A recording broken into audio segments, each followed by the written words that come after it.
শিলিগুড়ির মহাবীর স্থান ফ্লাইওভার এলাকায় গ্রেপ্তার 4 দুষ্কৃতী। শিলিগুড়ি থানার অ্যান্টি ক্রাইম উইংয়ের পুলিশের কাছে গতকাল রাতে গোপন সূত্রে খবর আসে, মহাবীর স্থান রেলগেট এলাকায় জন 10 দুষ্কৃতী জড়ো হয়ে অপরাধমূলক কাজ সংঘটিত করার ছক কষছে। গোপন সূত্রে ওই খবর পাওয়া মাত্রই অভিযান চালায় শিলিগুড়ি থানার অ্যান্টি ক্রাইম উইং। পুলিশের অভিযানের আঁচ পেয়ে কয়েকজন পালিয়ে যেতে সক্ষম হলেও গ্রেপ্তার হয় 4 দুষ্কৃতী। ধৃতদের নাম শম্ভু রায়, শেরু সিং, মনীষ সিং ও অজয় বর্মন।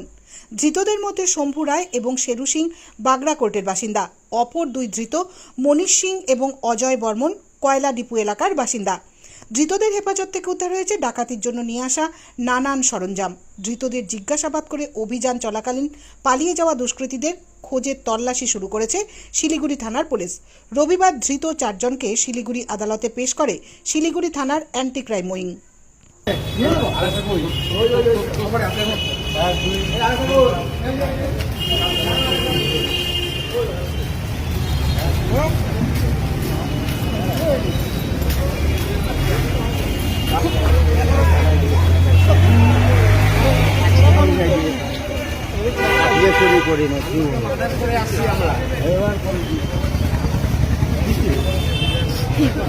ঢাকা